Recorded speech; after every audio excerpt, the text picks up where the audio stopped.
আসছে না, আমি এখন বন্ধ করেছি।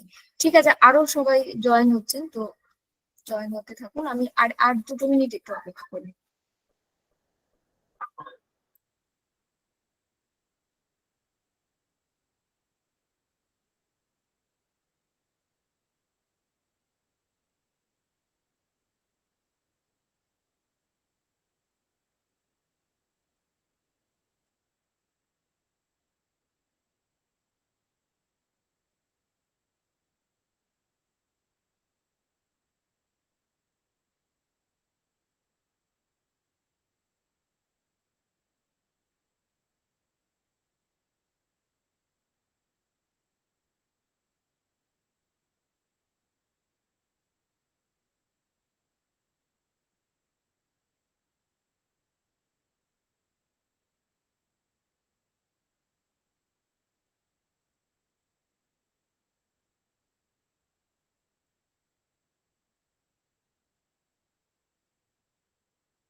আচ্ছা, নমস্কার। আশা করি আপনারা আমার আমার কথা শুনতে পাচ্ছেন। আজকে আমাদের যেটা টপিক, চর্যাপদ এবং শ্রীকৃষ্ণ কীর্তন। আমরা এখানে সবাই যারা আছি, সকলেই বাংলা সাহিত্যের এই দুটি কাব্য সম্পর্কে আমরা সবাই অবগত, তথ্য সম্পর্কেও অবগত। আমি একদম শুরু থেকে শুরু করব, মানে বাংলা সাহিত্যের যুগ বিভাগ এইখান থেকে একটু শুরু করার চেষ্টা করব। আমি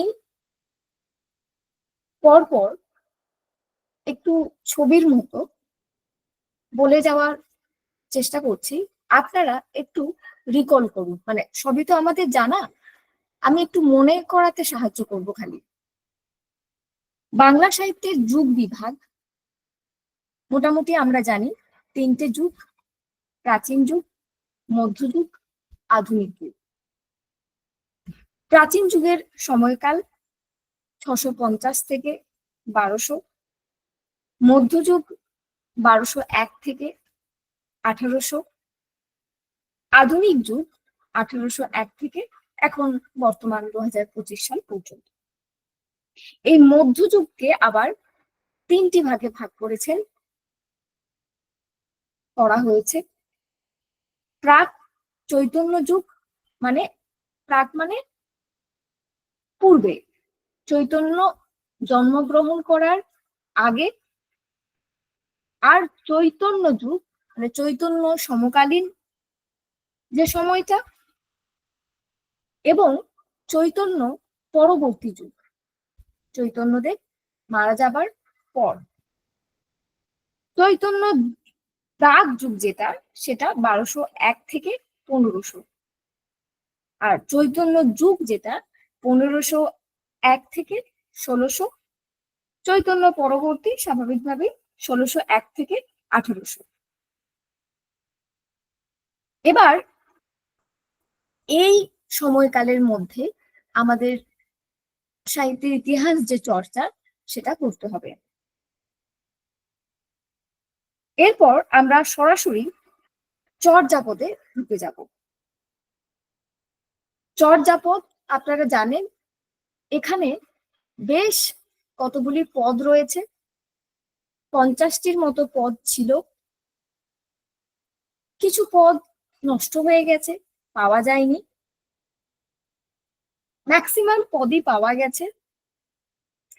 পদ কেন এটাও আপনারা জানেন যে তখনও গদ্যের আবির্ভাব হয়নি, যা কিছু তা পদ্যেই লেখা হতো। যদি আপনারা দেখেন চর্যাপদ তো বটেই, শ্রীকৃষ্ণ কীর্তন। আমি কি একটা কথা বলবো? হ্যাঁ, বলছি আপনি কি স্ক্রিনটা শেয়ার করছেন? না এখন আমি স্ক্রিনটা শেয়ার করিনি, আমি একটু ট্র্যাকটা বলে নিই তারপর শেয়ার করবো। ঠিক আছে। হ্যাঁ হ্যাঁ, তো আমি যেটা বলছিলাম যে চর্যাপদের কথা, এবং চর্যাপদ কেন পদ, কেন গদ্য নয়, কেন অন্য কিছু নয়, কারণ তখনও গদ্য শুরুই হয়নি।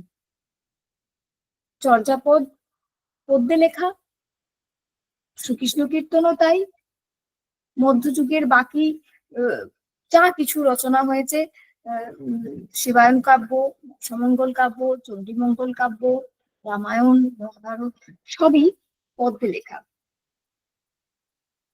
চর্যাপদও তাই। এখানে বেশ কিছু পদকর্তা আছেন, তারা বিভিন্ন পদ রচনা করেছেন, তাদের পদগুলো আমরা একটু জানবো, পড়বো। এখন এই যে চর্যাপদ, আমরা এই নামটা বলি খালাস, কিন্তু চর্যাপদের প্রকৃত নাম কি এইটা নিয়ে কিন্তু একটা সমস্যা তৈরি হয়ে আছে। যদিও শেষে গিয়ে আমরা দেখতে পাবো যে মোটামুটি ভাবে প্রকৃত নাম কি বলা হচ্ছে সেটা জানা যাবে।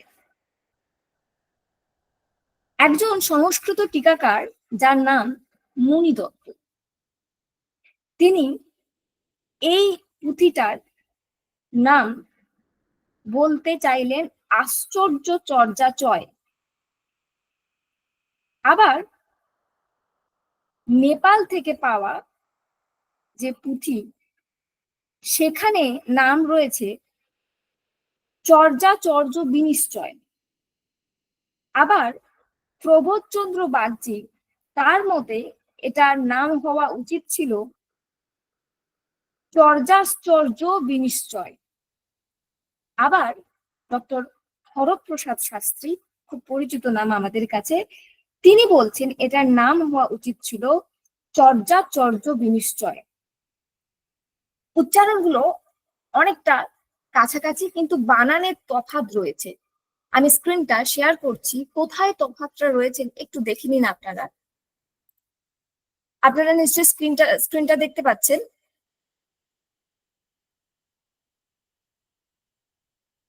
আচ্ছা, আমি আরো কয়েকটা নামের কথা একটু বলে নিই, তারপর আমি এইখানে যাব। সেটা হলো কীর্তিচন্দ্র, যিনি তিব্বতী অনুবাদের সঙ্গে যুক্ত, তার মতে আবার এটার নাম চর্যা গীতি কোষ বৃত্তি। এছাড়া আরো নানা রকম নামের পরিচয় পাওয়া যায়, বিভিন্ন জন বিভিন্ন রকম বলছে। মোটামুটি ভাবে যেগুলো ইম্পর্টেন্ট, যেগুলো থেকে সচরাচর প্রশ্ন করা হয়, সেটি হলো বিধুশেখর ভট্টাচার্য, তার মতে এটার নাম কি? আশ্চর্য চর্যাচর্য। আচ্ছা, এটা আমি একটু বলে রাখি, এটা হাতে লেখা, কিন্তু আপনাদেরকে এটা টাইপ করে প্রোভাইড করা হবে। যেহেতু অত্যন্ত কম সময়ের মধ্যে সমস্ত অ্যারেঞ্জমেন্ট চলছে, তো আমাদেরকেও একটু সময় দিতে হবে যাতে করে এগুলো করা যায়। এবং আপনারা তো অলরেডি পড়াশোনা শুরু করে দিয়েছেন, নিজেদের মতো করতে থাকুন। এবার প্রবোধচন্দ্র বাগচি, তার মতে এটি চর্যা গীতিকোষ। সুকুমার সেন, তার মতে চর্যা গীতি পদাবলী। এবার একটু আগে বলছিলাম, তাহলে চর্যাপদের এতগুলো নাম পেলাম, তাহলে প্রকৃত নাম কি? যেটা থেকে প্রশ্ন আসার বা জিজ্ঞাসার বিরাট একটা জায়গা থাকে, এটা হলো প্রকৃত নামটা। সেটি হলো চর্যা গীতি কোষ বৃত্তি। এইটা চর্যাপদ, শ্রীকৃষ্ণ কীর্তন সহ প্রাচীন এবং মধ্যযুগের যা কিছু টেক্সট রয়েছে, পাঠ্য রয়েছে, তার যে প্রাথমিক তথ্য, এই খুব মামুলি, ধরুন কার লেখা, কত সালে প্রকাশ পেয়েছে, ছাপার অক্ষরে কবে প্রকাশ পেয়েছে, আমি এইগুলোতে খুব একটা ফোকাস করছি না। কারণ সচরাচর আপনারা এগুলো জানেন, এবং আপনাদের হাতের কাছে যে বইগুলো রয়েছে সেখানে এগুলো জল জল করছে।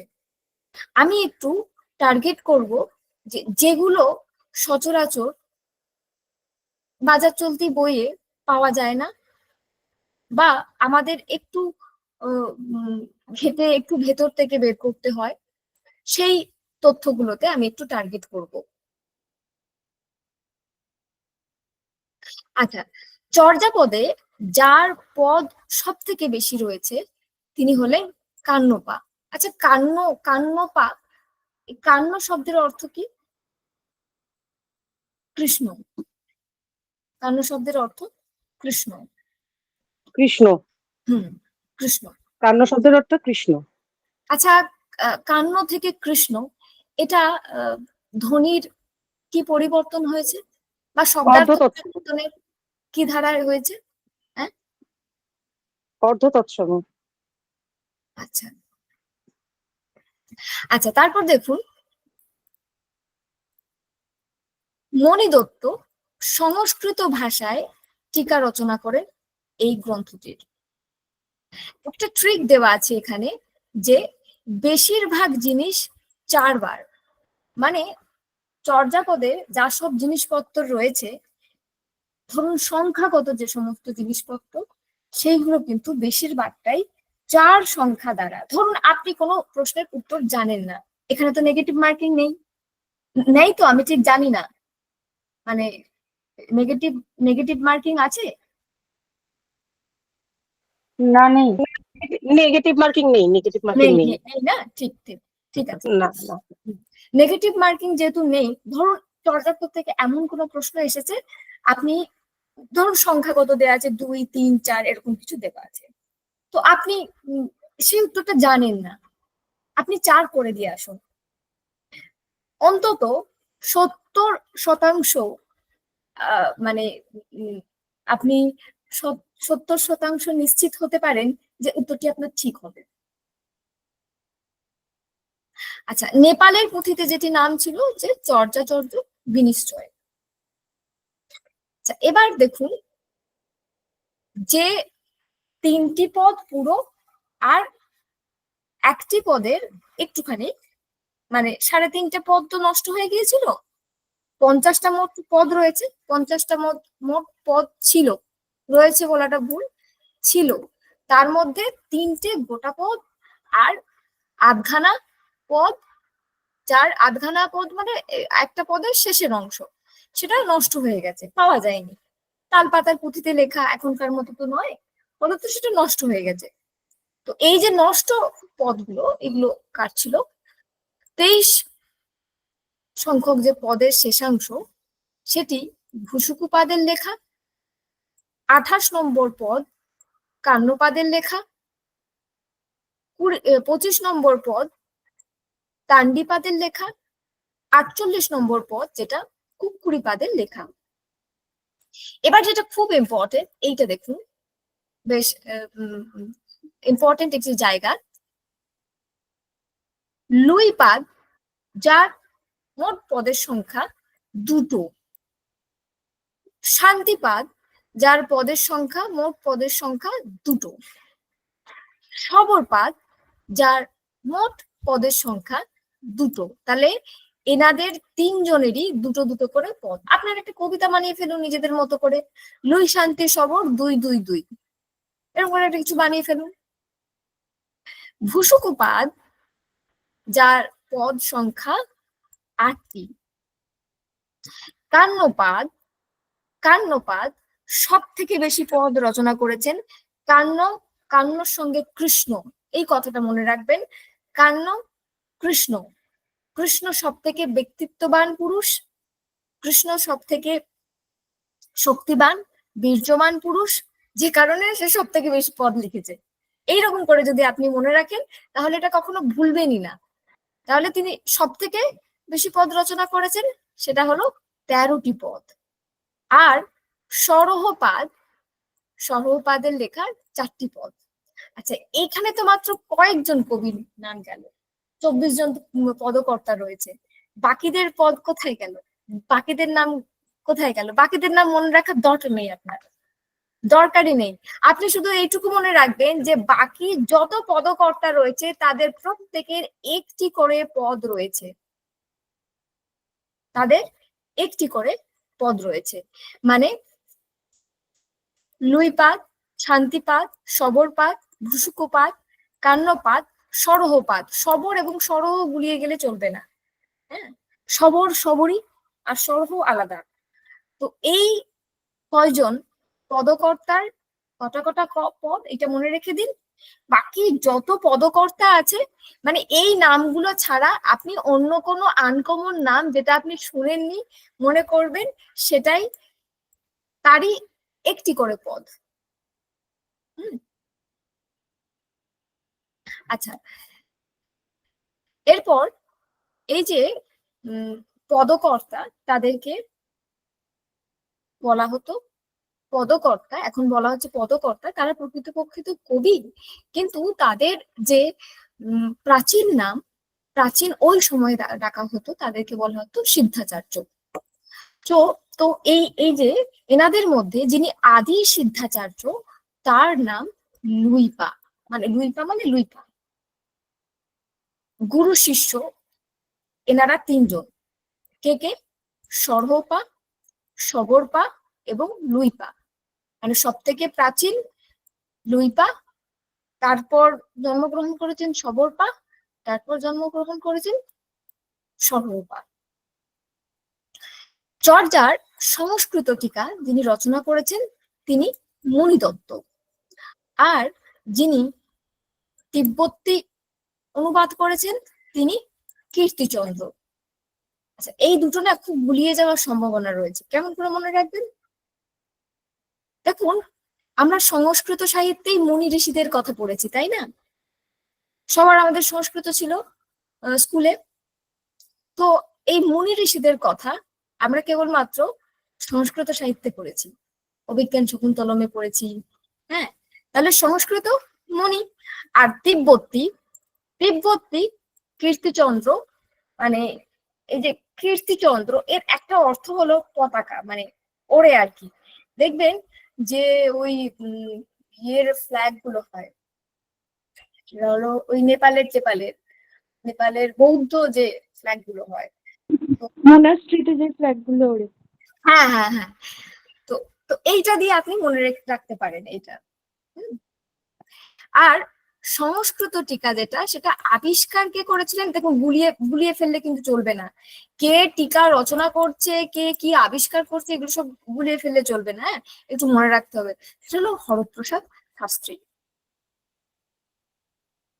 আচ্ছা, এইখানে পদ, রাগ আর পদকর্তার নাম দেওয়া আছে, এইগুলো আপনাদের পড়ার দরকার নেই, কারণ এইখান থেকে প্রশ্ন আসার সম্ভাবনা একেবারে নেই বললেই চলে। আমি বিগত কিছু বছরের প্রশ্ন দেখলাম, সেখানে দেখলাম মানে অতি উপর উপর মানে কি বলবো, সহজ কঠিন আমি বলতে চাই না, যেটা জানা সেটা সহজ, যেটা জানা নয় সেটাই কঠিন। তো এই শব্দটা আমি ব্যবহার করতে চাই না, মানে উপর উপর আর কি, যেগুলো একদম হেডলাইন মার্কা জিনিসপত্র, সেইগুলো থেকে প্রশ্ন আসছে। তো এইগুলো থেকে সম্ভাবনা একেবারেই কম আসার। কিন্তু কেউ যদি মনে যে আমি আমার অলরেডি এগুলো পড়া আছে, আমার কাছে হাতে টাইম রয়েছে, সময় রয়েছে, আমি নতুন কিছু পড়তে পারবো, তাহলে এইগুলো তিনি পড়তে পারেন। কারণ বলা যায় না, ধরুন প্রশ্ন একটু কঠিন করা হলো, জটিল করা হলো, তো সেক্ষেত্রে এখান থেকে প্রশ্ন দিয়ে দিতে পারে। এগুলো নিয়ে আমি কিছু বলতে চাইছি না। এর একটা ট্রিকও আছে, যেটা আমি যারা করবেন এটা তাদের জন্য আমি একটু বলে দিচ্ছি। এই ট্রিকটা কি, এই যে এখানে ট্রিক দেওয়া আছে। ধরুন কিরকম দেখুন, আমি একটা বলে দিচ্ছি, আমি সবগুলো বলবো না, কারণ আমার মতে এটা না করাই ভালো। কারণ আমি যে প্রশ্নপত্রগুলো দেখলাম তাতে করে এইরকম এত জটিল প্রশ্ন আসবে না। তাও কেউ যদি করেন তো কোনো অসুবিধা নেই। যেমন ধরুন লুই পার লেখা যে কা আ তরু বর পঞ্চবিদা আলো, যে আমাদের প্রথম পদরা রয়েছে। তো এই পদরা এর পদরার রাগ কি, পটমঞ্জরি আর তোমার, হ্যাঁ, রাগ পটমঞ্জরি আর ভবন হই অভাবন, এই দুটো পদ, মানে এটা আলাদা পদ একটা, এটা একটা আলাদা পদ, এই দুটো পদই লুই পার লেখা, আর দুটোই পটমঞ্জরি রাগে গাওয়া। তো এই দুটো পদ কার লেখা আর কোন রাগে লেখা সেটা কিভাবে মনে রাখবো, দেখুন এখানে ট্রিকটা দেওয়া আছে যে লুই পা হই মারতে মারতে কাক তাড়াতে গেল। মানে এটা কিন্তু মুখস্থ করতে হবে না, আপনি যদি দুবার তিনবার এমনি রিডিং করে নেন আপনার এমনি মনে থাকবে। খুব মজার। লুই পা হই মারতে মারতে কাক তাড়াতে গেল, হই মারা মানে চিৎকার করে করে কাক তাড়াতে গেল।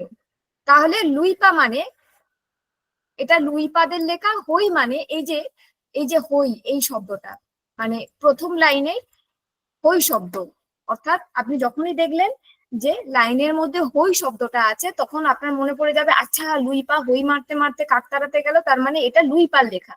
ধরুন এবার আরেকটা আপনাদের দেখাচ্ছি। ধরুন এইটা, হ্যাঁ, ধরুন এইটা সবর পা। সবর পায়ের দুটো পদ লেখা হয়েছে, একটা হলো উঁচা উঁচা পাবত তহি বসই সবরি ডম্বি, মানে উঁচু উঁচু পর্বতের ওপর এক সবরি ডম্বি বাস করে, উঁচু পর্বতের ওপরে। কারণ সে সমাজের অন্যান্য জাতি থেকে আলাদা, আলাদা এই ইন দ্য সেন্স সে অস্পৃশ্য, নিচু জাতি, শবরী জাতি, তাই তাকে একটা উঁচু পাহাড়ে সবার থেকে আলাদা হয়ে একটা জায়গায় বসবাস করতে হয়। তাই সবরপা বলছেন উঁচা উঁচা পাবত তহি বসই সবরি ডম্বি। সবরপায় আরেকটা পদ হলো গ গ নত গ নত তৈল, এই দুটো পদই সবরপায়ের লেখা। এখন প্রথম পদটির রাগ কি, বলাড্ডি, আর দ্বিতীয় পদটির রাগ হলো রামক্রি। কিভাবে মনে রাখবো, যে সবর গনগন করে উঁচু পাহাড়ে উঠে গেল, সবর গনগন করে উঁচু পাহাড়ে উঠে গেল। তাহলে দেখুন এই যে উঁচা উঁচা পাবত মানে উঁচু পাহাড়, আর গনত মানে গনগন, মানে এটা আপনাকে বুঝে নিতে হবে আর কি, পাহাড়ে উঠে গেল। তো এইভাবে আপনাকে ধরে নিতে হবে। অথবা ধরুন, আচ্ছা আর বলছি না, এগুলো এগুলো আপনারা দেখে নেবেন। কিন্তু আমি আবার বলছি এটা এতটা জরুরি নয়, কারণ প্রশ্ন এত জটিল আসবে না। আচ্ছা, এরপর চর্যাপদে দেখবেন কিছু শব্দ রয়েছে, এটা খুব ইম্পর্টেন্ট, যেগুলোর শব্দগুলোর লৌকিক অর্থ এবং গূঢ় অর্থ কি সেটা জানা জরুরি। যেমন 6 নম্বর পদে রয়েছে হরিণা শব্দ। হরিণা মানে হরিণ, এর কোনো বিষয় নাই, কিন্তু এর গূঢ় যে অর্থ এখানে গুরু অর্থ মানে কি অর্থ বলুন তো? অন্তর্নিহিত অর্থ। না, অন্তর্নিহিত অর্থ। অন্তর্নিহিত তো বুঝতে পারলাম, কিন্তু অন্য কিছু অন্তর্নিহিত নয়। ওই মানে চর্যাপদ অন্তর্নিহিত গুলো ঠিক আছে। সান্ধ্য ভাষা, সান্ধ্য হ্যাঁ, ভাষায় লেখা হয়। এক্স্যাক্টলি, হ্যাঁ। সন্ধ্যা ভাষার বিভিন্ন মানে ওদের হচ্ছে বৌদ্ধ সহজিয়ার বিভিন্ন অর্থ হ্যাঁ, আর কি। একদম ঠিক। হ্যাঁ, হ্যাঁ, হ্যাঁ। অন্তর্নিহিত অর্থ তো একদমই ঠিক কথা, কিন্তু আমি যেটা জানতে চাইছি বা বলতে চাইছি সেটা হলো বৌদ্ধ সহজিয়াদের তো এটা একটা ধর্ম পদ্ধতি, এটা একটা ধ্যান পদ্ধতি, যেখানে যেটা করে সহজানন্দ পাওয়া যায়, এবং তার যে অর্থ সেটা হলো, এটার যে অর্থ সেটা হলো চিত্ত। চিত্ত মানে মন। আচ্ছা, হরিণী, হরিণী এটাও কিন্তু 6 নম্বর পদে। হ্যাঁ, হরিণী মানে হরিণী, এর অর্থ হলো জ্ঞান মুদ্রা, জ্ঞান আর চিত্ত। আচ্ছা, এইটা আমি একটু এক্সপ্লেন করি, খুব মজার, মানে কত চমৎকার আমাদের মানে এইসব এত চমৎকার চমৎকার টেক্সট আমরা পড়তে পারি, বাংলা সাহিত্যের বলে পড়তে পারি আমরা। চিত্ত আর জ্ঞান মুদ্রা, চিত্ত মানে মন, আর জ্ঞান মানে কিন্তু এখানে বুদ্ধি। প্রত্যেকটা মানুষ জ্ঞান অর্থাৎ বুদ্ধি ও মনের মধ্যে দ্বন্দ্ব করে, বুদ্ধি ও মনের মধ্যে দ্বন্দ্ব চলতে থাকে। আপনারা প্রত্যেকে, আমরা প্রত্যেকে, আমাদের মন একটা জিনিস চায়, বুদ্ধি সেটা চায় না। মানে মন আর বুদ্ধি এটা কিন্তু আসলেই পরস্পর বিরোধী। মনে করুন আপনি ডায়েট করছেন, কিন্তু আপনার পিৎজা খেতে খুব ইচ্ছা করছে, মন বলছে খাই খাই, বুদ্ধি বলবে না না না না না, খাস না, খাস না। বুদ্ধি বলবে খাস না, কারণ তাতে আপনার ওয়েট গেইন হয়ে যাবে। হ্যাঁ, তো মন আর বুদ্ধি যে কারণে সবসময়ের জন্য পরস্পর বিরোধী।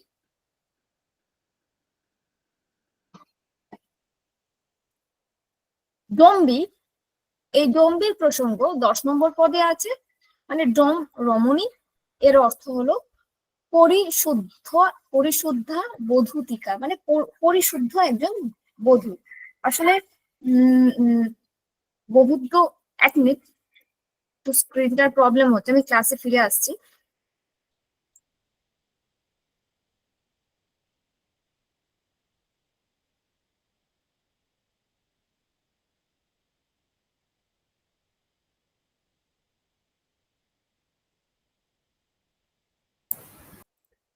আচ্ছা, ডম্বি যেটি 10 নম্বর পদে রয়েছে, এবং ডোম রমণী। দেখুন, ডোম মানে আমরা কি ভাবি, ডোম আমাদের যদি জাতিগত বিষয়ে বলা হয় তাহলে ডোমকে নিম্ন জাতির মধ্যে ফেলা হয়, কিন্তু এর অর্থ বলা হয়েছে পরিশুদ্ধা এক বধূ, অর্থাৎ শুদ্ধ মন। এখানে কিন্তু শুদ্ধ বলতে শুদ্ধ মনের কথা বলা হয়েছে। গঙ্গা যমুনা, মানে গঙ্গা যমুনা 14 নম্বর পদে রয়েছে, গঙ্গা যমুনা নদী, চন্দ্রাভাস এবং সূর্যাভাস, জোয়ার ভাটা। আমাদের প্রত্যেকের জীবনেই জোয়ার ভাটা আসে, অর্থাৎ এখানে কিন্তু জোয়ার ভাটা বলতে কিন্তু চন্দ্রাভাস বা সূর্যাভাস বলতে কিন্তু সুখ দুঃখের কথা বলা হয়েছে। এগুলো কিন্তু আসবে না পরীক্ষায়, যে চন্দ্রাভাস সূর্যাভাস মানে দুঃখের কথা, আমি জাস্ট বলার জন্য বলছি। দুলি, দুলি 2 নম্বর পদে রয়েছে। দুলি মানে কচ্ছপ, আর কচ্ছপ হলো মহা সুখ কমল। দেখবেন এরকম আমাদের সংস্কার রয়েছে যে কচ্ছপের মাংস অনেকে খায়, খেতে পছন্দ করে, অতি মূল্যবান একটি প্রাণী। কিন্তু অনেকেই দেখবেন কচ্ছপ কিনে রাখেন, মানে এমনি মূর্তি আর কি। আবার অনেকে কচ্ছপ কিন্তু খান না, কারণ কচ্ছপ হলো ভগবানের প্রতীক, ঈশ্বরের প্রতীক, এবং কচ্ছপ হলো সুখের প্রতীক।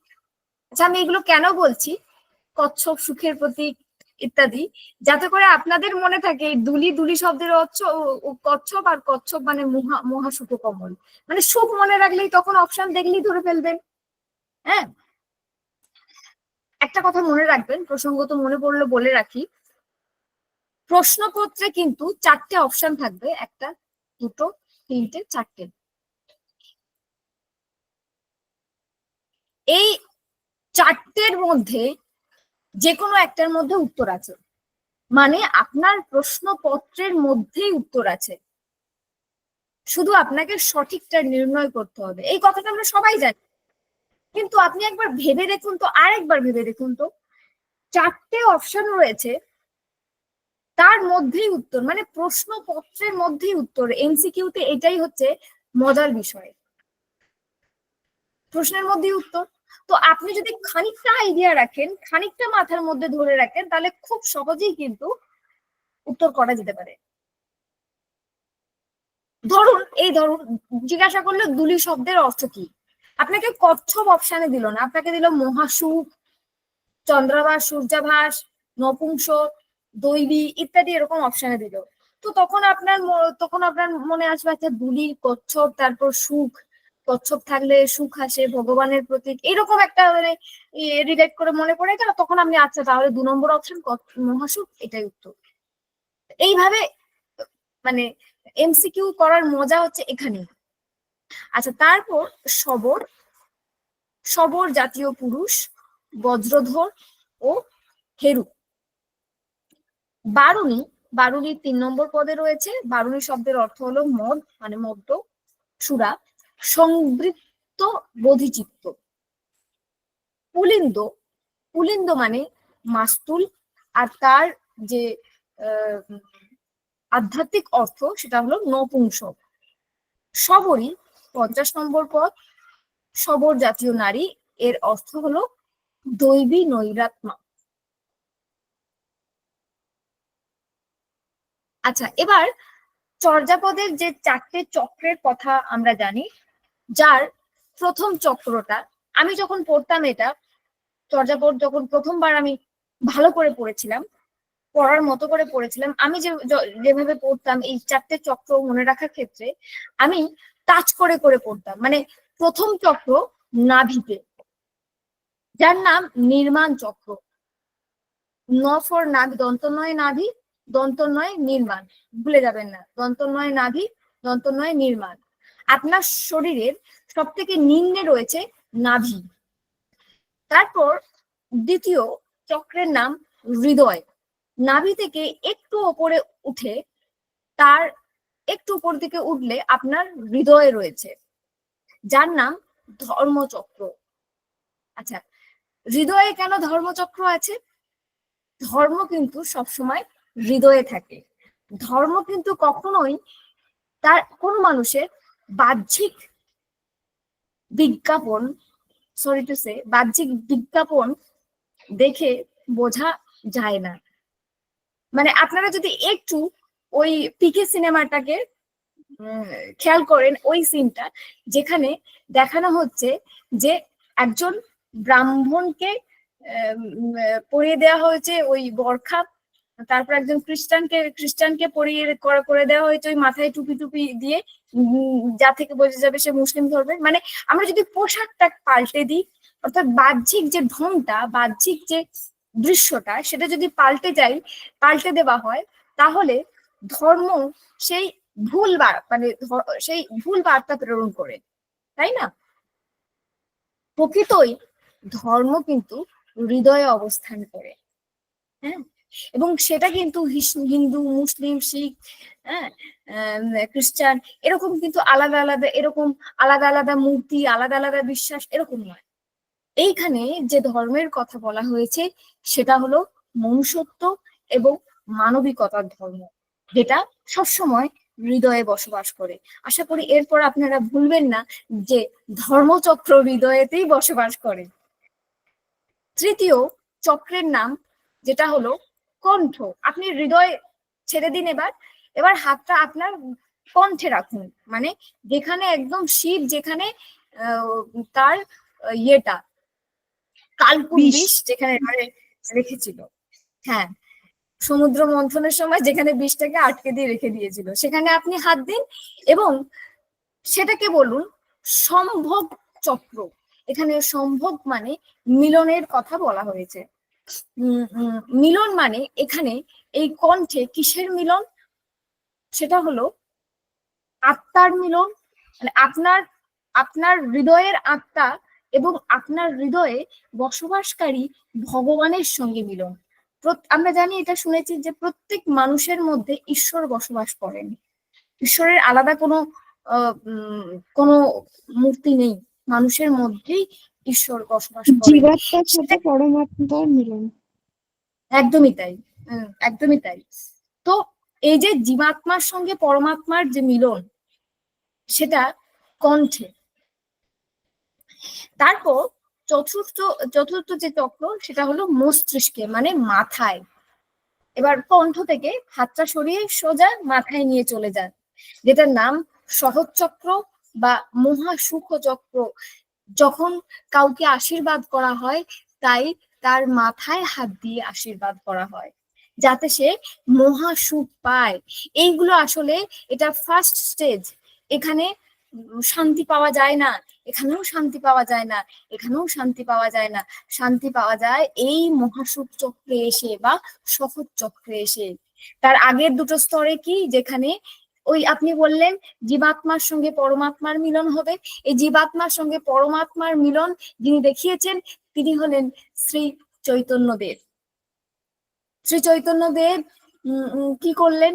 আমাদের পৃথিবীতে অবতার হয়ে এসে তার একই শরীরে রাধা এবং কৃষ্ণকে অবস্থান করালেন। আমরা সেটা বৈষ্ণব পদাবলীতে পড়েছি। এবার তিনটে নারীর কথা আমরা পাচ্ছি চর্যাপদে। সেটা হলো তিনটে নারী কি কি? প্রথমটা হলো বাম নাসারন্ধ্র থেকে, বাম দিক থেকে প্রবাহিত, যার নাম বামগা নারী, যেটা প্রজ্ঞা রূপিণী। আর দ্বিতীয় নারীটা যেটা দক্ষিণগা নারী, মানে স্বাভাবিকভাবে ডান দিক থেকে, দক্ষিণ মানে ডান দিক। অনেকে দেখবেন ডান দিক বলে না, অনেকে দেখবেন বলেন কি দক্ষিণ দিক। কেন বললেন না তার আলাদা কারণ আছে, কারণ তাদের বাড়িতে কোনো তার মানে তার সম্মানীয় কোনো ব্যক্তির নাম হয়তো ড দিয়ে শুরু, যে কারণে ডান দিক বলে না, তখন দক্ষিণ দিক বলে। তো এইটা হলো উপায় রূপিণী। আর এই দুই নারীর তৃতীয় যেটা, দুই নারীর মাঝখান দিয়ে যেটা প্রবাহিত হয়, সেটা মধ্যগা নারী, যার নাম অবধূতি বা অবধূতিকা। এটা কেটে গেছে, এটা আসলে অবধূতিকা। তো কি হয়, আপনি নিজে বসে একবার দেখুন। এটা মানে ধ্যানের সময়, ধ্যান করার সময় এটা প্রয়োগ করা হয়। আপনার নাসারন্ধ্র মানে নাক, একটা নাক দিয়ে মানে নিঃশ্বাস নিন, নিঃশ্বাস ছাড়ুন। এই পদ্ধতিতে, এই যে নিঃশ্বাস নেওয়া এবং নিঃশ্বাস ছাড়া, এই পদ্ধতিতে যেটা তৈরি মানে যেটা প্রাপ্ত হয়, সেটা এই যে অবধূতি বা অবধূতিকা। আচ্ছা, মেঘলা ভাষায়, চর্যাপদের মেঘলা ভাষায় মেঘলা টিকা যে ভাষায় লেখা, আসলে সংস্কৃত ভাষায়। হরপ্রসাদ শাস্ত্রীর আসল নাম খুব খুব করে মনে রাখবেন, হরপ্রসাদ শাস্ত্রীর আসল নাম শরৎনাথ ভট্টাচার্য। চর্যাপদ লেখা প্রাচীন বাংলায়। চর্যাপদের অর্থ কি? আচরণীয়, মানে কি আচার আচরণ আপনি করবেন। কেউ যদি চর্যাপদের প্রকৃত অর্থ বুঝতে পারে, কেউ যদি চর্যাপদকে অনুধাবন করতে পারে, এই যে 46টি পদ রয়েছে তার প্রকৃত অর্থ বুঝে যদি কেউ করতে পারে, যদি বুঝতে পারেন, আমরা কেউই বুঝতে পারি না আসলে, তাহলে তিনি মানে জগৎ থেকে এক অন্য মার্গে অবস্থান করবেন, যার মধ্যে রাগ, বিদ্বেষ, হিংসা কিচ্ছু থাকবে না। কিন্তু আমরা তা পারি না। আচ্ছা, চর্যাপদের খুব ইম্পর্টেন্ট যেটা, সেটা হলো প্রথম আর শেষ কবিকে, প্রথম কবি হলো লুইপা আর শেষ কবি হলো কান্নপা। আচ্ছা, এইটা হলো প্রথম নির্বাণ চক্রে যেটা পাওয়া যায় সেটা হলো আনন্দ, ধর্মচক্রে যেটা পাওয়া যায় সেটা হলো পরমানন্দ, সম্ভব চক্রে যেটা পাওয়া যায় সেটা হলো বিরমানন্দ, আর মহাসুখ চক্র বা সহজ চক্রে যেটা পাওয়া যায় সেটা হলো সহজানন্দ। আবার আপনি আপনার শরীরে একবার নাভিতে হাত দিন, যেখানে বলে উঠি যে আনন্দ। তারপর হৃদয়ে কণ্ঠে হাত দিন, যেখানে বলে উঠুন পরমানন্দ। এবং তারপর হৃদয়, তারপর কণ্ঠ। হ্যাঁ হ্যাঁ, হৃদয়ে, সরি, হৃদয়ে হাত দিন পরমানন্দ, আর তারপর কণ্ঠে, তারপর বিরমানন্দ, তারপর মস্তিষ্কে সহজানন্দ। আচ্ছা, পটমঞ্জুরি রাগ, সব থেকে বেশি যে রাগটি ব্যবহার করা হয়েছে চর্যাপদে সেটি হলো পটমঞ্জুরি রাগ, যেটি 11টি পদে ব্যবহার করা হয়েছে। কান্নপা, এই যে সব থেকে যিনি বেশি পদ রচনা করেছেন তার গুরুর নাম জালন্ধরী। আচ্ছা, এছাড়া এই যে পদ্মা নদীর কথা উল্লেখ রয়েছে 49 নম্বর পদে। আচ্ছা, এটা তো হলো, এটার দরকার নেই, এটা করার দরকার নেই, পারলে আপনারা করবেন না, যেগুলো আছে সেগুলোই রিভিশন দেবেন, কারণ পরীক্ষার সময় গুলিয়ে যাওয়ার অনেক বেশি সম্ভাবনা থাকে। আচ্ছা, নেক্সট যেটা আমি বলবো, আমি আরো একবার স্ক্রিনটা শেয়ার করছি।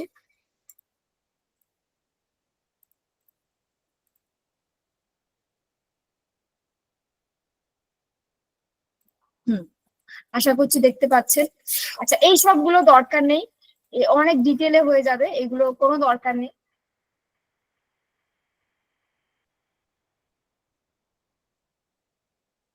আচ্ছা, এই যে চর্যাপদের যে একটা নাম আমরা পাই, যে 1000 বছরের পুরানো বাঙ্গালা ভাষায় বহুত্ব গান ও দোহা, খেয়াল করবেন বাংলা নয় বাঙ্গালা, এটা অবশ্যই খেয়াল করবেন। এবং দোহাতে কিন্তু চন্দ্রবিন্দু আছে, এটাও খেয়াল করবেন। হ্যাঁ,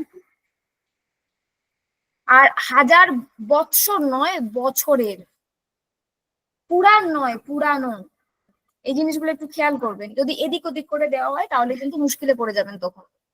তো এইটাতে 4টে পুঁথির সংকলন রয়েছে। এই 4টে নাম হলো চর্যাচর্য বিনিশ্চয়, সরহপাদের দোহা বা এর অপর নাম হলো সরহ বজ্রের দোহা, আরেকটা নাম হলো কৃষ্ণাচার্য বা কান্নপাদের দোহা, আর একটা হলো ডাকার্ণ। এই 4টে নাম একটু মনে রাখতে হবে। আচ্ছা, এই যে আমরা একটু আগে বলছিলাম সন্ধ্যা ভাষা, সন্ধ্যা ভাষা কি বলুন তো? আলো আধারী ভাষা, মানে কিছুটা বোঝা যাবে আবার কিছুটা বোঝা যাবে না, আধ্যাত্মিক ভাষা। বিদুশেখর ভট্টাচার্য তিনি বলছেন প্রকৃত যে বানানটা সেটা হলো সন্ধ্যা, দন্তস্ব দন্তময় ধয়া, সন্ধ্যা, নট সন্ধ্যা, মানে সন্ধ্যা বেলা নয়, বিকেলের পর যে সন্ধ্যা হয় ওই সন্ধ্যা বেলা নয়। এই সন্ধ্যা শব্দের অর্থ তিনি বলতে চাইছেন যে এটা একটা আভিপ্রায়িক ভাষা। হরপ্রসাদ শাস্ত্রী তিনি বলছেন যে তিনি এখানে সন্ধ্যা অর্থে তিনি বলতে চাইছেন সন্ধ্যাবেলা যেমন খানিকটা আলো থাকে আবার খানিকটা অন্ধকার থাকে, এই সময়টাকে তিনি বলছেন এই যে যেমন করে ঠিক বিকেলের পরে সন্ধ্যা নামার সময় খানিকটা আলো থাকে খানিকটা অন্ধকার থাকে, একইভাবে এখানে সন্ধ্যা ভাষা বলতে বলা হয়েছে আলো আধারী ভাষা, যেটা কেবল সাধকেরা বুঝবে, সাধারণ মানুষ বুঝতে পারবে না, খানিকটা বুঝতে পারবে কিন্তু পুরোটা বুঝতে পারবে না। পাঁচকড়ি বন্দ্যোপাধ্যায় তিনি কি বলছেন? তিনি বলছেন এটা আবার মানে অত মানে কি বলবো, যার কোনো মানেই হয় না, যাক আমাদের পড়তে হবে। তিনি আবার বলছেন যে সন্ধ্যা নামে প্রসিদ্ধ দেশের এক ভাষা, সন্ধ্যা নামে একটা দেশের, এটা একটা মানে যেমন করে উপভাষা হয় বা আঞ্চলিক ভাষা হয় তেমন করে একটা ভাষা। আচ্ছা, হিউয়েন সাং তিনি কি বলছেন দেখিনি, আর বিদেশি লোকজন কি বলছেন, তিনি আবার বলছেন যে শব্দগুলি আসলে প্রচ্ছন্ন অর্থকে ধারণ করেছে, খানিকটা তাই, একটা ইনি প্রায় এই একই কথা বললেন, হরপ্রসাদ শাস্ত্রীর মতো একই কথা বললেন যে আলো আধারে বা খানিকটা আভিপ্রায়িক বা প্রচ্ছন্ন করা অর্থ, এগুলো মোটামুটি পাশাপাশি। আবার ইউজিন বুন্ফ তিনি বলছেন যে শব্দগুলো আসলে প্রহেলিকা। আবার এইচ কার্ন তিনি বলছেন এটা হলো মন্ত্রের স্বগোত্র। প্রবোধচন্দ্র বাগচি তিনি বলছেন যে অভিসন্ধি বা সন্ধির সঙ্গে যুক্ত। চর্যাপদের টিকায় যে বানানটি রয়েছে খেয়াল করবেন, সেটি হলো এই বানানটা, দন্তস্ব দন্তনয় ধয়ে যতলা আকার, সন্ধ্যা, মানে সন্ধ্যাবেলা যেটা আমরা বলি সেই বানানটা এখানে আছে। আচ্ছা, কে কি নাম দিয়েছেন আমি তো প্রথমে শুরুর দিকে বলেই দিয়েছি, এটা ওখানে লেখা আছে, এটা পড়ে নেবেন। হরপ্রসাদ শাস্ত্রী বলছেন, তিনি বলছেন চর্যাপদ, চর্য বিনিশ্চয় এই নামটি পেয়েছিলেন বস্তু নির্দেশ নামক শ্লোক থেকে। মনীন্দ্র মোহন বসু তিনি বলছেন চর্যাপদ। সুকুমার সেন তিনি বলছেন যে এটি চর্যাগীতি পদাবলী। আবার প্রবোধ চন্দ্র বাগচি তিনি বলছেন চর্যাগীতি কোষ। তার্য তালিকায় বলা হচ্ছে এটাকে চর্যাগীতি কোষ বৃত্তি নাম। বিদ্যাসাগর ভট্টাচার্য তিনি বলছেন আশ্চর্য চর্যাচর্য। এগুলো একটু মনে রাখতে হবে। এটা আপনারা এরকম রিলেট করে করে কিছু দিয়ে, মানে ধরুন এরকম করে ট্রিক করে করে মনে রাখতে পারেন। এই মনীন্দ্র বাবুর সঙ্গে কিছু একটা ট্রিক জড়িয়ে কবিতা টবিতা করে এইভাবে মনে রাখতে পারেন। কারণ দেখবেন, আমি এটা ব্যক্তিগতভাবে ফিল করেছি যে যখন পরীক্ষা দেওয়া হয় তখন না মানে মানে আমাদের ব্লাড প্রেশারটা একটু মানে হাই হয়ে যায়, আর তখন মানে একটু আমাদের ইয়েতে সমস্যা হয়, মানে কনসেন্ট্রেশনের সমস্যা হয়। তো তখন দেখবেন সহজ জিনিসগুলো অত্যন্ত গুলিয়ে যায়। যদি এইরকম ঘটনা ঘটে, ধরুন আপনি পরীক্ষা দিতে গেছেন, তো এরকম ধরনের যদি ঘটনা ঘটে, সেটা আমি বলে দিচ্ছি। এরকম করতে পারেন, আপনি জোরে জোরে কয়েকবার নিঃশ্বাস নেবেন, জোরে জোরে একদম মুখ দিয়ে নিঃশ্বাসটা নেবেন, ছাড়বেন, জোরে জোরে কয়েকবার নিঃশ্বাস নেবেন, একটু জল খাবেন, কয়েক সেকেন্ড, দেখুন 1 মিনিটও নষ্ট করার মতো আপনার কাছে হাতে সময় থাকবে না। তো কয়েক সেকেন্ড, অন্তত 30 সেকেন্ড আপনি একদম চুপ হয়ে যাবেন চোখ বন্ধ করে, তারপর আবার পড়তে শুরু করুন, দেখবেন সব মনে পড়ছে। ম্যাম, চর্যার ভাষা কে কি নামকরণ করেছিল ওটা আরেকবার একটু বলবেন? আমি তো দিয়ে দেবো, পিডিএফ দিয়ে দেবো, আপনারা দেখে নেবেন। এই তো এইটা পিডিএফ দিয়ে দেবো, আপনারা দেখে নেবেন, এটা আর বলছি না। আর এটার রেকর্ডিংটা আবার পাওয়া যাবে তো, মানে শোনার জন্য? হ্যাঁ হ্যাঁ হ্যাঁ, আবার পাওয়া যাবে, আচ্ছা। আবার পাওয়া যাবে। আপনাকে কাল সকালবেলা ওই সুশোভনদা গ্রুপে একটা লিঙ্ক পাঠাবে, ওই লিঙ্কটাতে ক্লিক করতে হবে, তখন ওই লিঙ্কটাতে ক্লিক করে ওই করতে হবে, আপনার ইমেল অ্যাড্রেসটা দিতে হবে। দিলে কি হবে, যখন সুশোভনদা অ্যাক্সেস দেবে তখন আপনি আপনার গুগল ড্রাইভে ওটা দেখতে পাবেন। আচ্ছা। তো চর্যার অর্থ ঈর্ষা বা ভিক্ষুব্রত, এটা বলা রয়েছে শব্দ কল্পদ্রমে। পালনীয় বা আচার, এটা বলা হয়েছে তিব্বতীয় অর্থে। পাঠ্য বা অধ্যয়ন, এটা বলা হয়েছে ম্যাক্স মুলারে। আচ্ছা, শান্তি ভিক্ষুর মতে বিনিশ্চয় শব্দের অর্থ হলো যা আচরণ করা উচিত আর যা আচরণ করা উচিত নয়। মানে চর্য বিনিশ্চয়, এর যে বিনিশ্চয় কথা, তার অর্থ হলো আমাদের, অর্থাৎ মানুষের কি কি প্রকার আচরণ করা উচিত এবং কোন প্রকার আচরণ করা উচিত নয়, সেটা এই অর্থটাকে নির্দেশ করে। আচ্ছা, এবার চর্যাপদ নিয়ে, মানে আমাদের বাঙালির রসগোল্লা নিয়ে যেমন উড়িষ্যা পাঙ্গা নেয়, তেমন চর্যাপদ নিয়েও ঠিক একই সমস্যা রয়েছে। বা মানে আমরা বলি তো চর্যাপদ আমাদের, অবশ্যই আমাদের, কোনো সন্দেহ নেই। হিন্দি ভাষী লোকেরা বলে তাদের, আবার মৈথিলি ভাষীরা, মিথিলার লোকজন বলে এটা তো আমাদের। হ্যাঁ, অসমিয়া, উড়িষ্যা আর নেপালের লোক তো বলেই বসে আছে আমাদের। তো এইরকম একটা জটিল সমস্যা একটা দেখা দিয়েছে, এবং কারা কোন কি বলছেন এটা তার একটা লিস্ট, এটা খুব ভালো করে পড়ে নেবেন, একদম ঝরঝর করে মুখস্থ করে নেবেন। যেমন এই যে বাংলা বলছেন হরপ্রসাদ শাস্ত্রী, হিন্দি বলছেন বিজয়চন্দ্র মজুমদার, কাশী প্রসাদ জয়সেন এবং রাহুল সংস্কৃতায়ন, মৈথিলি সুভদ্রা ঝা, জয়কান্ত মিশ্র, প্রাচীন বাংলা, অসমিয়া, উড়িয়া, এই তিনের সমষ্টির কথা বলছেন সুনীতি কুমার চট্টোপাধ্যায়, সুকুমার সেন। এনার দোহাগুলো, হ্যাঁ বলুন, কে কি বলছেন বলুন। আচ্ছা ঠিক আছে, ভুল করে নিশ্চয়ই হয়ে গেছিল। দোহাগুলো সৌরসেনী অপভ্রংশে রচিত। প্রাচীন উড়িয়ায় লেখা, এটি বলছেন খগেশ্বর মহাপাত্র। প্রাদেশিক ভাষা না বলে চর্যার ভাষা বলেছেন আলিবা দাক্ষী। প্রত্ন মগধীয় নব্য ভারতীয় আর্য ভাষা, এটি বলেছেন নির্মল দাস, এটা নির্মল দাস। অসমীয়া বলেছেন সত্যেন্দ্রনাথ শর্মা এবং পরীক্ষিত হাজা হাজাবিকান, এটা হাজারিকান হবে। আচ্ছা, এবার চর্যার সময়কাল, কত সালের রচনা, মানে কোন সময়ের রচনা, এটা নিয়ে নানানজন নানা রকম বলেছেন। দেখুন কে কোনটা বলছে আমি একদম সুন্দর করে লিস্ট করে দিয়ে দিয়েছি। বারবার একই জিনিস, এটার মানে উনি কি বলেছেন উনি কি বলেছেন পড়ার দরকার নেই, একদম দেখে নিন যে দশম থেকে দ্বাদশ এই সময়ের রচনা বলে দাবি করছেন আমাদের সুনীতি বাবু, প্রবোধ বাবু এবং অসিত বাবু, মানে অসিত কুমার বন্দ্যোপাধ্যায়, মানে সুনীতি কুমার চট্টোপাধ্যায়, প্রবোধ চন্দ্র সেন এবং অসিত কুমার বন্দ্যোপাধ্যায়। অষ্টম থেকে দ্বাদশ এই সময়কালের মধ্যে বলছেন ডক্টর শহীদুল্লাহ, রাহুল সংস্কৃতায়ন এবং নির্মল দাস। অষ্টম থেকে একাদশ এই সময়ের রচনাকাল বলে দাবি করছেন জাহ্নবী কুমার। আচ্ছা, এইখানে এই যে এইগুলো আপনাদের করার দরকার নেই, এইগুলো প্রশ্ন আসবে না, মানে এত জটিল প্রশ্ন দেবে না। আমি আগেই বললাম যে প্রশ্নপত্র দেখেছি, এসব দেওয়ার কোনো সম্ভাবনা নেই। এই ধরুন নৌকার ছবি রয়েছে 5 নম্বর পদে, 8 নম্বর 13, এগুলো আসবে না, হ্যাঁ, কোনো দরকার নেই। যদি কেউ মনে করেন আপনার এনাফ পড়া হয়ে গেছে,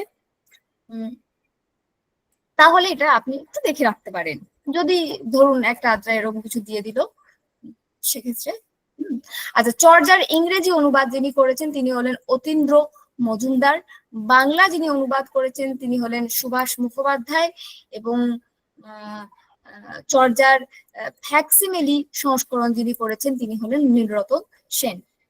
আচ্ছা, নব চর্যাপদ সম্পর্কে আমরা জানি, শুনেছি, যেটি আবিষ্কার করেন শশীভূষণ দাশগুপ্ত নেপাল থেকে। এখানে গানের সংখ্যা 250টা। 1963 সালের এটি প্রকাশ করা হয়, সরি উদ্ধার করা হয়। খোঁজ পান, এতটা ইম্পর্টেন্ট না। আচ্ছা, নেপালের স্থানীয় ভাষায় এগুলোকে চাচা গান বলা হয়, এইটা একটু মনে রাখবেন, এটা খুব ইম্পর্টেন্ট, যে নেপালের স্থানীয় ভাষায় এটাকে চাচা গান বলা হয়। আর এতে 250টা ছিল, শশীভূষণ বাবু আবিষ্কার করেছিলেন। এই সামান্য কয়েকটা জিনিস মনে রাখবেন। এই পদের যে এই যে বিশ্লেষণ দেওয়া আছে এগুলো আপনাদের করার দরকার নেই, হ্যাঁ, এগুলো আসবে না পরীক্ষা।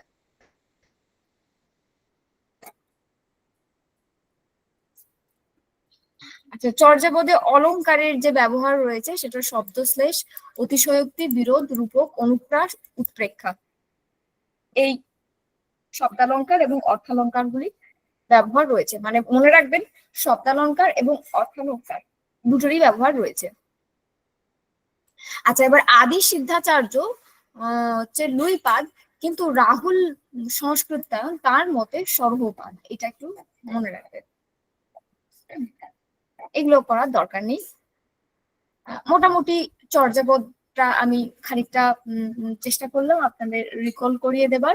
আর যে চর্যাপদ কবে আবিষ্কার হয়েছিল, কবে প্রকাশ পাচ্ছে, কোথায় প্রকাশ পাচ্ছে, এই যে যাবতীয় তথ্য, এই যে 50টা পদ ছিল, 46.5টা পদ রয়েছে, এগুলো আমি নোটসে দিয়ে দেবো। এগুলো আলাদা করে কিছু বলার নেই, আমরা সকলেই বাংলা সাহিত্যের, আমরা সকলেই এগুলো জানি। যা আলোচনা হলো সবাই সব জানি, কিন্তু তাও একটু আলোচনা হলো যাতে করে একটু রিকল করা যায় বিষয়গুলো। আচ্ছা, এবার আমরা সরাসরি চলে যাব শ্রীকৃষ্ণ কীর্তন কাব্যে।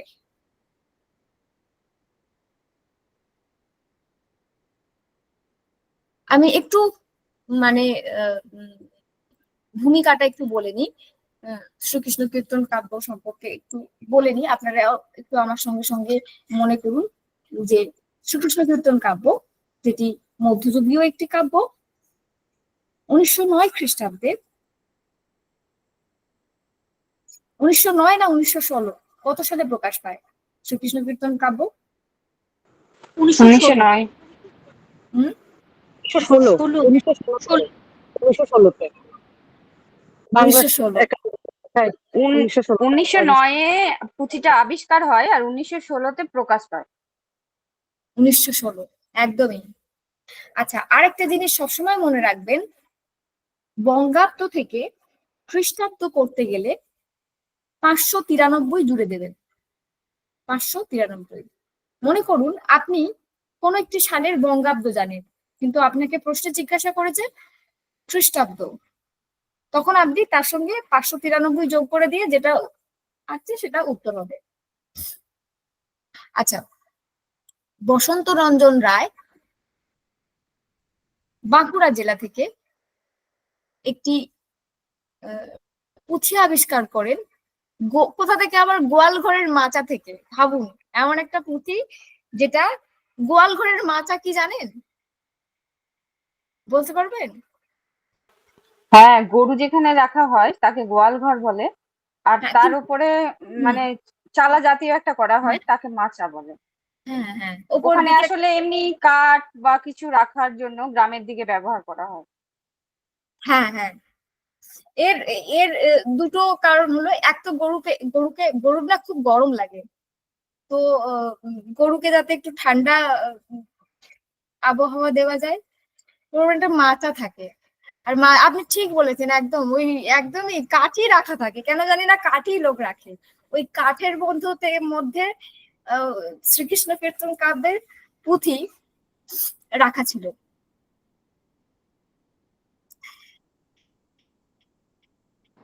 এরকমটা হতে পারে যে আহ, গরুর ব্যবহার্য যে সমস্ত জিনিসপত্রগুলো সেগুলো সব সময় নিচে রাখলে হয়তো অসুবিধা, যেন উপরে তুলা থাকে, যখন যেটা প্রয়োজন হয় নামানো হয়, এই কারণে একটা দাগ করা থাকে আর কি। হ্যাঁ হ্যাঁ, এটাও হয়, এটার জন্যও করা হয়। আর আমি সাধারণত যেটা দেখেছি সেটা হলো গরুর প্রয়োজনীয় জিনিস রাখে না, যদিও প্রকৃত কারণ এটাই হওয়া উচিত, কিন্তু লোকজন যেটা করে ওই কাঠ জ্বালানি কিছু যেগুলো রান্না টান্না হবে এগুলো ভরে দেয়। আর প্রকৃত যে কারণটা থাকে সেটা হলো গরুকে যাতে একটু ঠান্ডা, গরমের জন্য একটু যাতে ঠান্ডা দেওয়া যায়। কারণ তখন মানুষের বাড়ির মতো তো আগের মতো তো নয়, তখন ধরেই নিন যাদের গোয়াল ঘর থেকে এটা উদ্ধার করা হয়েছিল তাদের বাড়িটি মাটির বাড়ি ছিল, এবং মাটির বাড়ি ছাওয়া সাধারণত টালি বা খড় দিয়ে ছাওয়া। এবার গরুর ক্ষেত্রে না, মানে ধরুন এই তাল পাতা জাতীয় বা এরকম ক্ষেত্রে ছাওয়া করে দেওয়া হয়, যেখানে আরেকটা স্তর থাকে যাতে করে গরুকে একটু গরমটা কম লাগবে, এবং ওই যে জিনিসপত্র গরুর যাবতীয় প্রয়োজনীয় জিনিসপত্র রাখা থাকবে। এবং যদিও মানুষজন জ্বালানি কাঠই বেশি রাখে, যাই হোক এটা আমাদের এত জানার বিষয় নয়। এইরকম একটা, মানে বলতে চাওয়া হচ্ছে যে এইরকম একটা জঞ্জালপূর্ণ, যেখানে লোকজন জঞ্জালই রাখে এক প্রকার, সেখান থেকে এরকম একটা অমূল্য ধন আবিষ্কার করা হলো, যেটি ছিল কাকিল্লা নিবাসী দেবেন্দ্রনাথ মুখোপাধ্যায়ের বাড়ির। এবং এটি বঙ্গীয় সাহিত্য পরিষদ থেকে প্রকাশ পায় পুঁথিটা আবিষ্কার করার পর। তুলট কাগজে পুঁথিটা লেখা। তুলট কাগজ কি বলুন তো? তুলট কাগজ এক প্রকার ঘাস, তুলট এক প্রকার ঘাস, যদিও ঘাস থেকেই কাগজ তৈরি হয়।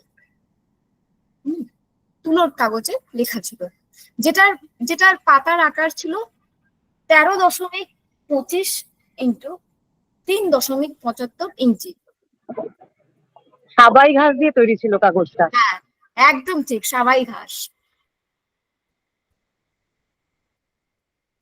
প্রথম দুটো পাতা স্বাভাবিকভাবেই পাওয়া যায় না, নষ্ট হয়ে গিয়েছিল। শ্রীকৃষ্ণ কীর্তন এই যে নামটা, এটা আমাদের আবিষ্কারকর্তা বসন্ত রঞ্জন রায়বাবু, উনি নামটি দেন। তিনি ভূমিকা অংশে, অর্থাৎ বসন্ত রঞ্জন রায়, তিনি ভূমিকা অংশে এই কথাটি লেখেন: দীর্ঘকাল যাবৎ চণ্ডীদাস বিরচিত শ্রীকৃষ্ণ কীর্তনের অস্তিত্ব মাত্র শুনিয়া আসিতেছিলাম, এতদিনে তাহার সমাধান হইয়া গেল। আমাদের ধারণা আলোচ্য পুঁথি শ্রীকৃষ্ণ কীর্তন, এবং সেই হেতু উহার অনুকরণে নাম নির্দেশ করা হইল।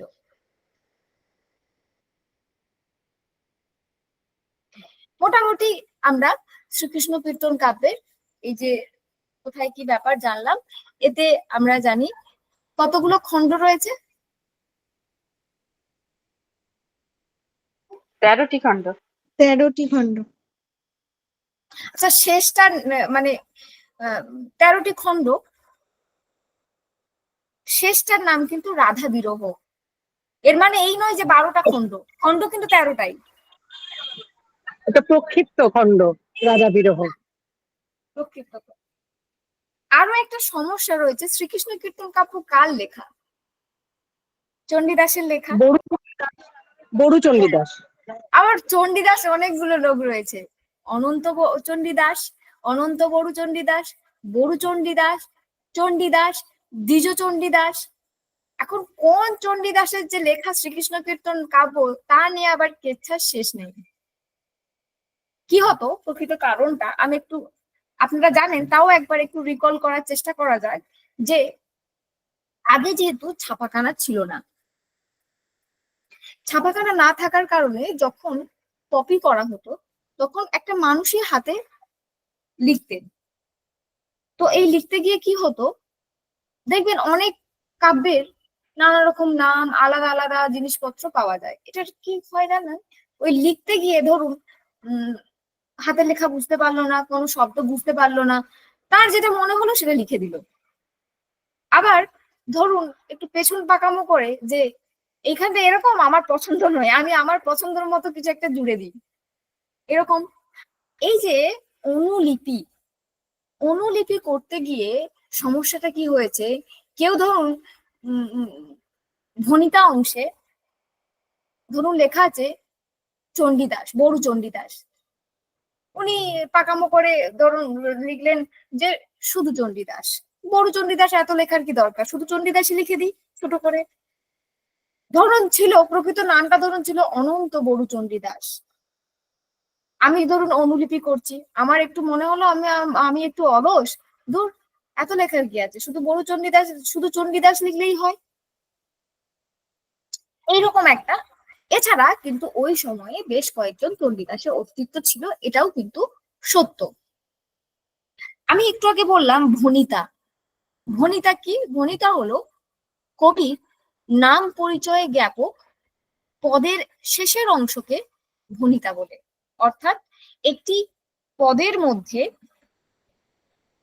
শেষ দুটি লাইনের মধ্যে, একটি পদ যার শেষ দুটি লাইনের কি হয়, লেখক বা কবি তার নিজের নাম পরিচয় বা আরো যদি তিনি কিছু জুড়তে চান, এই যাবতীয় যে জিনিসপত্র ছন্দ মিলিয়ে তিনি লিখে দেন, যেটাকে বলা হচ্ছে ভণিতা। আমরা জানি সেটা,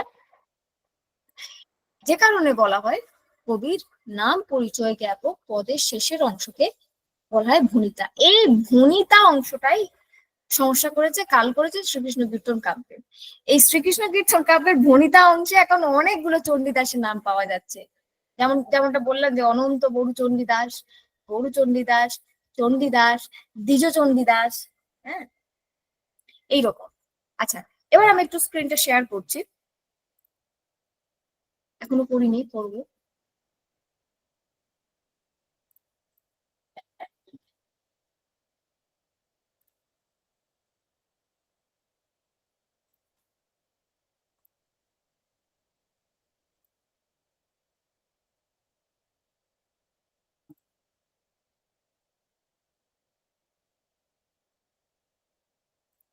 আচ্ছা, আশা করি আপনারা শ্রীকৃষ্ণ কীর্তন কাব্যের নোটসটা দেখতে পাচ্ছেন। দেখুন শ্রীকৃষ্ণ কীর্তন, হ্যাঁ, চণ্ডীদাসের লেখা। চণ্ডীদাস ছিলেন বাসুলীর সেবক। বাসুলী মানে কোন দেবতা, কোন দেবী? মনসা। মনসা, হ্যাঁ, বাসুলী মানে মনসা। পুঁথির প্রথম দুইটি পাতা অর্থাৎ 4টে পৃষ্ঠা নষ্ট হয়ে গেছিল, মানে এপিট ওপিট করে, 1-এর 1, 1-এর 2, 2-এর 1, 2-এর 2, যেটা পাওয়া যায়নি। তাই যে পুঁথিটি পাওয়া যায়। এখন আমরা যেটা আমাদের কাছে অ্যাভেলেবেল রয়েছে ফটোকপি, সেটা আহ, সেটা 3-1 থেকে শুরু।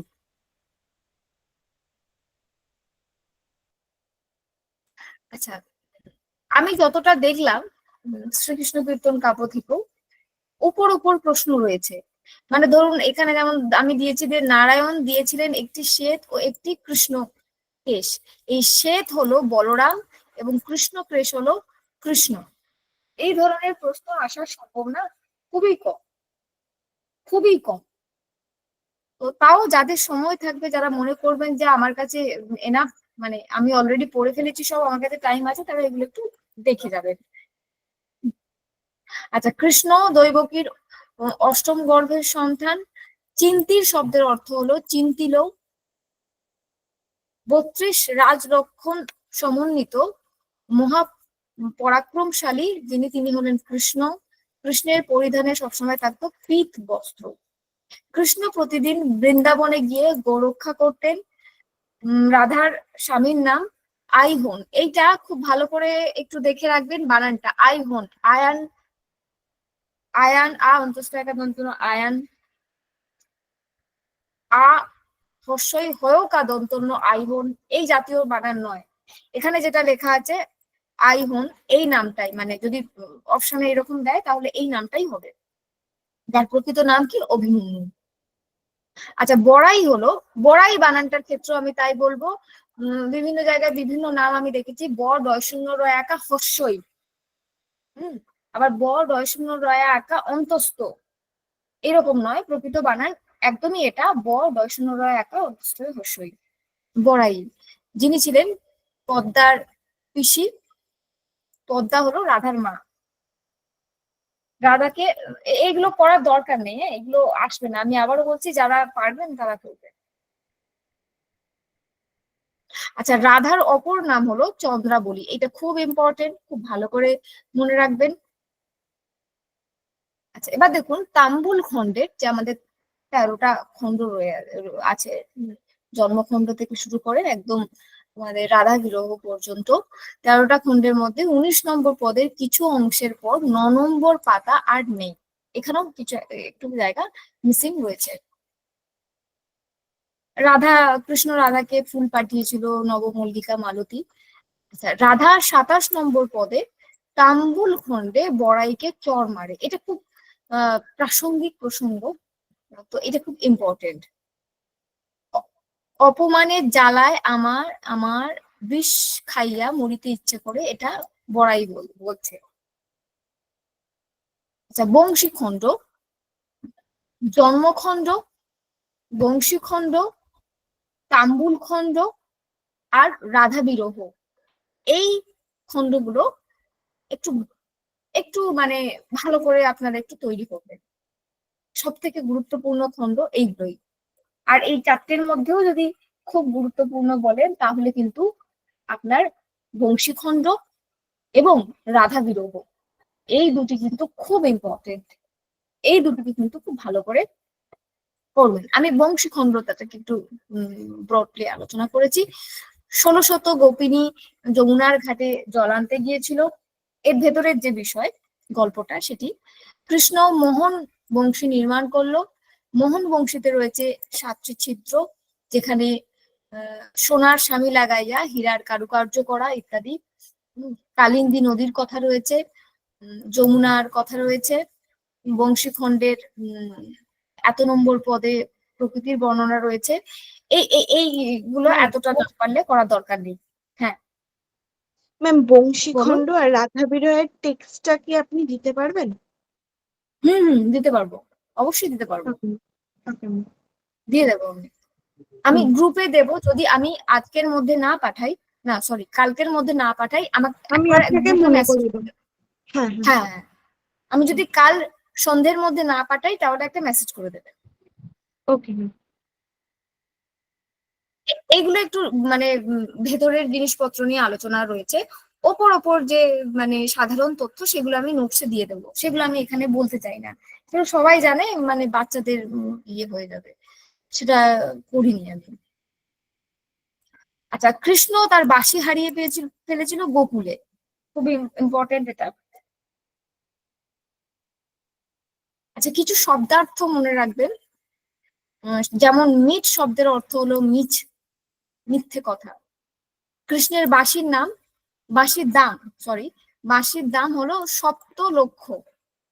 7 লক্ষ টাকা কি মুদ্রা কি ইত্যাদি এসব কিছু বলা নেই, শুধু বলা আছে 7 লক্ষ, এটাই মনে রাখবেন, খুব ইম্পর্টেন্ট এটা।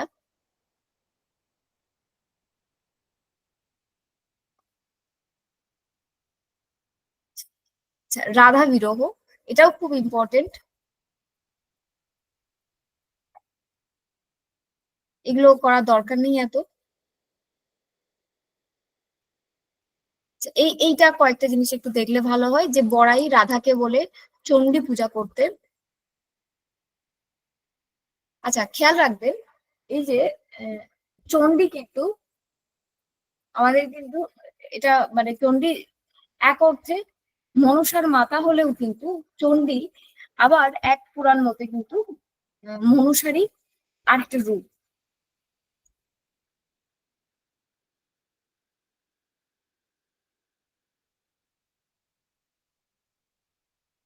আচ্ছা, এই যে এই প্রশ্নগুলো খুব আসে, দেখেছি আমি প্রশ্নপত্র, আমি দেখলাম। এই যে যেমন কৃষ্ণের পিতার নাম নন্দ ঘোষ, হ্যাঁ, মামা আইহন, মাতা যশোদা, হ্যাঁ, রাধা হলো কৃষ্ণের মামি। এই জিনিসগুলো খুব আসে, মানে উপর যে বিষয়গুলো। কৃষ্ণের জন্মদাতা পিতামাতা হলো বাসুদেব, দৈবকী, এগুলো।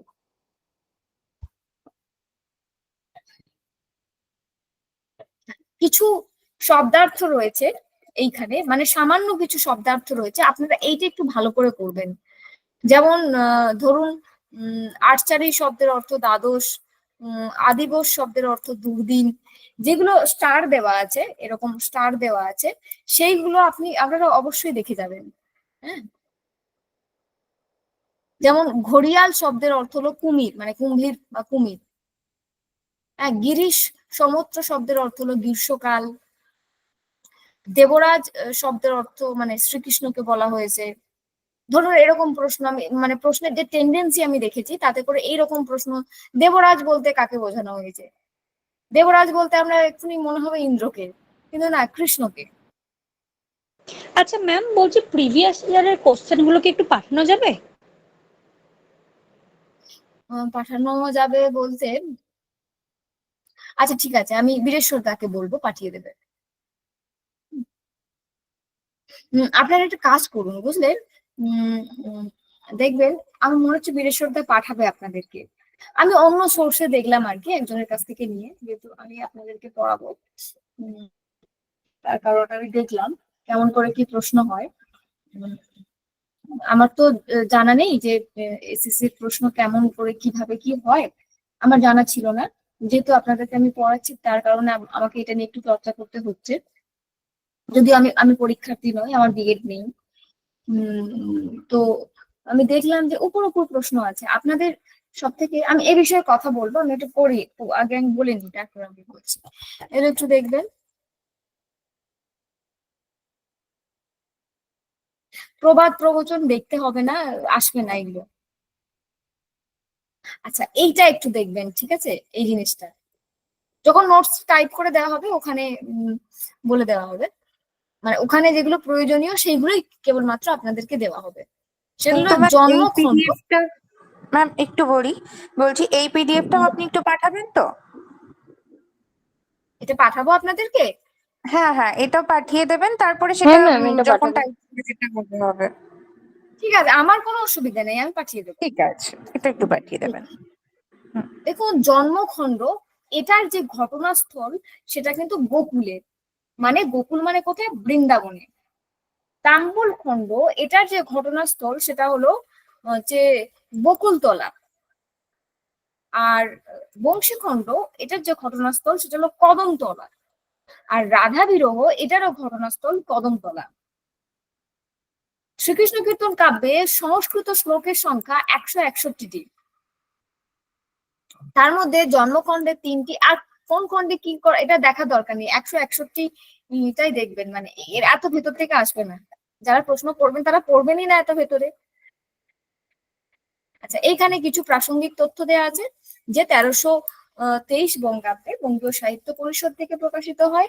সম্পাদক একখণ্ড বই রবীন্দ্রনাথকে উপহার দিয়েছিলেন, খুব ইম্পর্টেন্ট, রবীন্দ্রনাথকে উপহার দিয়েছিলেন কবিকুল রবি শ্রীযুক্ত সারো রবীন্দ্রনাথ ঠাকুরকে DNIT মহাশয়ের শ্রী চরণকমলে শ্রী বসন্ত রায়, এইটাই লেখা ছিল। কোথায় কে লিখেছিলেন? বসন্ত শ্রী বসন্ত রায়, মানে বসন্ত রঞ্জন রায়, তিনি লিখে এরকম করে রবীন্দ্রনাথকে পাঠিয়েছিলেন। এবং এটি 1909 সালে বাঁকুড়া জেলার কাকিল্লা গ্রাম থেকে আবিষ্কার করা হয়েছিল। 1916 সালে প্রকাশিত হয়। দেখুন, গুলিয়ে ফেলবে না এটা দুটোর মধ্যে, কি না 1909 সালে আবিষ্কার করা হয়, 1916 সালে প্রকাশ করা হয়। একজন বলছিলেন গুলিয়ে ফেলেছিলেন, দেখুন 1909 আর 1916-র মধ্যে, তাহলে আগে তো উদ্ধার করা হবে তারপর প্রকাশ করা হবে, তাই না? আগে উদ্ধার তারপর প্রকাশ। 1916-তে চর্যাপদও প্রকাশ হয়েছিল। হ্যাঁ, মানে এই চর্যাপদ একই সময়, একই একই সালে, সময়। একদমই ঠিক, মানে দুটো খুব সুন্দর মনে রাখা যাবে।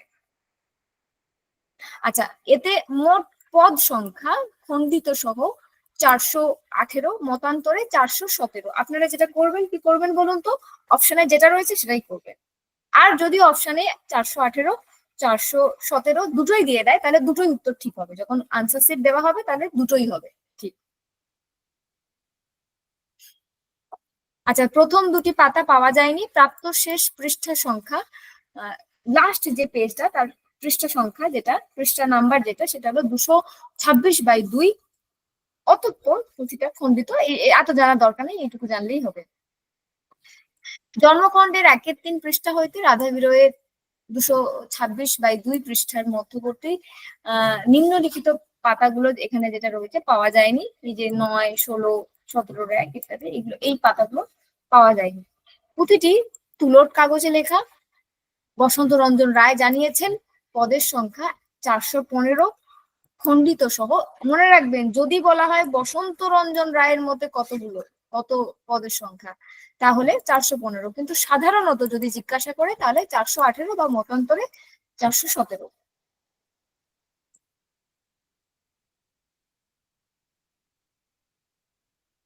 আচ্ছা, জন্মখণ্ডে আপনার মোট পদ রয়েছে 9টা, তাম্বুল খণ্ডে মোট পদ রয়েছে 26টা, বংশী খণ্ডে মোট পদ রয়েছে 41টা, রাধা বিরহে মোট পদ রয়েছে 69টা, যার মধ্যে জন্মখণ্ডে 9টা পদ থাকলেও পূর্ণ পদের সংখ্যা 8টা, আর তাম্বুল খণ্ডে 26টা পদ থাকলেও পূর্ণ পদের সংখ্যা 25টা, বাকি 41 সেম টু সেম।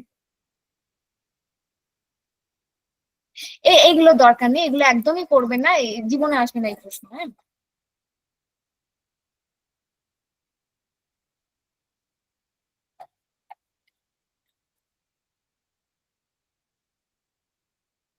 কিছু গুরুত্বপূর্ণ জিনিস।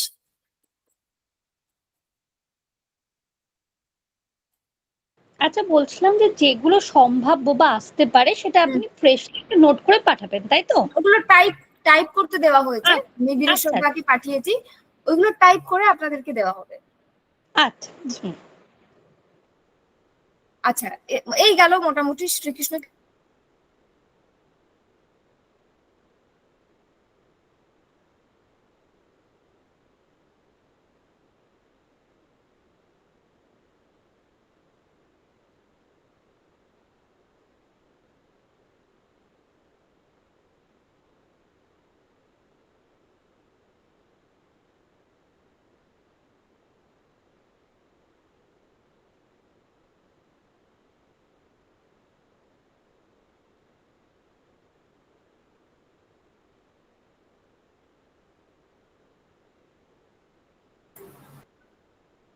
আচ্ছা, আমার কথা শোনা যাচ্ছে? হ্যাঁ, যাচ্ছে, শোনা যাচ্ছে। শোনা যাচ্ছে না, মিউট হয়ে গেছিল। আচ্ছা, শ্রীকৃষ্ণ কীর্তন কাব্য চর্যাপদ মোটামুটি হয়ে গেল আজকে। খুব দ্রুত পড়ানো হলো, কিন্তু আমাদের যেহেতু হাতে সময় নেই, তাই খুব দ্রুতই বিষয়গুলো শেষ করতে হবে। কয়েকটা কথা আমি আপনাদেরকে বলতে চাই। আমি যদিও অভিজ্ঞতায় অনেকটাই নগণ্য আপনাদের থেকে, তো তাও আমি কয়েকটা কথা আপনাদের সঙ্গে শেয়ার করতে চাই, বলতে চাই। না শুনবেন কি না শুনবেন সেটা আপনাদের ব্যক্তিগত ব্যাপার। সেটি হলো কোচিং সেন্টারের মধ্যে পড়াবে, আপনি এটাকে আলাদা দিকে ছেড়ে দিন। আপনারা প্রত্যেকে নিজস্ব একটা আলাদা রুটিন বানান পড়ার জন্য। মানে শুধুমাত্র কোচিং এর দেওয়া নোটস, কোচিং এর দেওয়া পড়ানো এইটুকুর মধ্যে সীমাবদ্ধ থাকবেন না, তাহলে কিন্তু সেটা ভুল হবে আপনাদের জন্য। আমি অত্যন্ত মানে কথাটা একটা কোচিং সেন্টারের তরফ থেকে বলা শোভনীয় নয়, কোনো কোচিং সেন্টার এরকম বলবে না, কিন্তু আমি বলতে চাইছি, কারণ আমি বিশ্বাস করি, আমি জানি বীরেশ্বর দা বিশ্বাস করে যে সাফল্যটা প্রধান, সাফল্যটা সব থেকে বেশি গুরুত্বপূর্ণ। তাতে করে সত্য যদি কঠিন হয়, সত্যটাকেই বলতে হয়। তো যে কারণে আমি বলবো, যা পড়ানো হচ্ছে, যা নোটস দেওয়া হচ্ছে, এর মধ্যে সীমাবদ্ধ থাকবেন না। আপনার কাছে যে টেক্সট রয়েছে, আপনাদের কাছে প্রত্যেকের কাছে নিশ্চয়ই বাংলার, যেহেতু আপনাদের কাছে প্রত্যেকের কাছে নিশ্চয়ই অসিত কুমার বন্দ্যোপাধ্যায়ের সম্পূর্ণ ইতিবৃত্ত সেটি রয়েছে, খণ্ডগুলো নয়, হ্যাঁ ম্যাম আছে। সম্পূর্ণ ইতিবৃত্ত রয়েছে। আপনি সাহিত্যের ইতিহাসের জন্য সম্পূর্ণ ইতিবৃত্তটাকে গুলে খেয়ে ফেলুন, প্রশ্ন ওখান থেকেই হবে। একটা কথা বলি, আমাদের কাছে রয়েছে, কিন্তু তবু তার সত্ত্বেও চর্যাপদের যে অংশটা এবং বিষ্ণু কীর্তনের যে অংশটা, আজকে হ্যাঁ। আপনি একটু পিডিএফ করে পাঠিয়ে দিলে খুব সুবিধা হয়। ওই বই থেকে তো? হ্যাঁ হ্যাঁ হ্যাঁ, ঠিক আছে, আমি পিডিএফ করে পাঠাবো। আর কি বললাম, মানে যদি সুবিধা হয় তাহলে একটু পাঠিয়ে দিলে খুব ভালো হয়। কোনো অসুবিধা নেই, আমি অবশ্যই পাঠাবো আপনাদের জন্য, যা করতে হয় কোনো সমস্যাই নেই, অবশ্যই করব। আমি খুবই আনন্দিত এবং উচ্ছ্বাসিত যে এত বছর পর, মানে আপনারা কবে থেকে ওয়েট করে বসে আছেন, এত বছর পর এসএসসি হচ্ছে, মানে এটা মানে অভাবনীয় যাকে বলে, এবং সেটা হচ্ছে, এরকম ভাবে হচ্ছে, এবং সেখানে আপনাদেরকে পাশ করতেই হবে। সেক্ষেত্রে আমার ক্ষেত্রে যা করে আমি করবো, কোনো সমস্যাই নেই, এতে কোনো মনে বক্তব্যই নেই। তো আমি পাঠিয়ে দেবো। হ্যাঁ, যেটা বলছিলাম সেটা হলো অসিত কুমার বন্দ্যোপাধ্যায় পড়ুন, প্রশ্ন ওখান থেকেই হবে।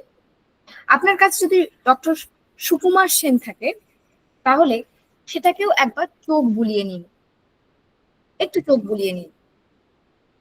কারণ কি হয় এগুলোতে, প্রশ্ন একজন ব্যক্তি তো করেন না, প্রশ্ন অনেকগুলো তৈরি হয়। আমি এই কথাগুলো আমি কেন বলছি আপনাদেরকে, যাতে করে আপনারা বুঝতে পারেন যে কি আদতে ভেতরে জিনিসটা হয় আর কি আপনাদেরকে করতে হবে।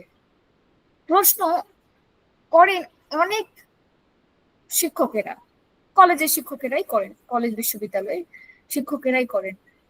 প্রশ্নের অনেকগুলো সেট হয়, এক একটা টপিক ওয়াইজ সেট হয়। যদি আমি ধরে নিই যে ধরুন ব্যাকরণের পার্ট থেকে ধরুন অন্তত 10 জন মাস্টার মশাই 10টা আলাদা আলাদা সেট করবেন। হ্যাঁ, সেখান থেকে একটা সেটকে বেছে নেওয়া হবে, বা 10টা থেকে একটা একটা করে কোশ্চেন উঠিয়ে নেওয়া হবে, এবং তাদেরকে একটা নির্দিষ্ট জায়গায় বসে প্রশ্ন করতে হয়, নির্দিষ্ট জায়গার মধ্যে, যেখানে অসিত কুমার বন্দ্যোপাধ্যায়ের বই রাখা থাকে, ডক্টর সুকুমার সেনের বই রাখা থাকে, মানে আমি যদি ব্যাকরণের বলি তাহলে বামন দেবের বই রাখা থাকে, আরো যারা আছে তাদেরও বই রাখা থাকে। তো তিনি বাড়ির থেকে কোনো কিছু নিয়ে যেতে পারেন না, কোনো কাগজে টুকে নিয়ে গেলেন যে এই প্রশ্নগুলো আমি করব, এরকম হয় না, তাকে ওখানে বসে প্রশ্ন করতে হয়।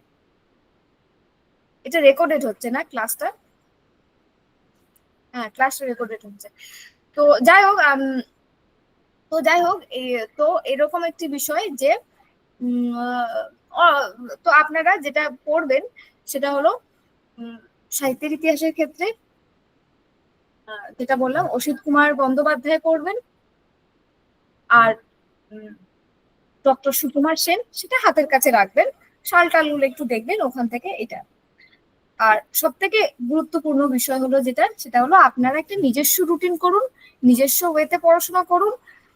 আমরা কি পড়াচ্ছি সেটা দেখুন, ভালো কথা, একটা আইডিয়া পাবেন, ভালো কথা, কিন্তু পড়াশোনাটা কিন্তু আপনার সম্পূর্ণ নিজের। আপনার আলাদা একটা নোটস থাকবে, সেটাকে বলা হয় শর্ট নোটস। শর্ট নোটস আমি যেমনটা দেখালাম আপনাদেরকে পিডিএফটা, সেটা যেমন আমার তৈরি শর্ট নোটস, আমারটা নিয়েই আপনারা ধন্য থাকবেন না, ক্ষান্ত থাকবেন না। আপনারা আপনাদের একটা নিজস্ব নোট বানান, যেটা শর্ট নোট হবে। হুম, যাই হোক, আপনারা করুন, ভালো করে পড়াশোনা করুন, একদম জোর কদমে, ওটাকে কি বলে, আদা জল খেয়ে একদম উঠে পড়ে শুরু করে দিন। আমরা আজকে এই ক্লাসটা আর কিছু আলাদা করে বলার নেই। যদি আপনাদের কোনো কিছু বক্তব্য থাকে, কিছু সংযোজন করার থাকে, কিছু পরিমার্জন করার থাকে, আপনারা বলতে পারেন।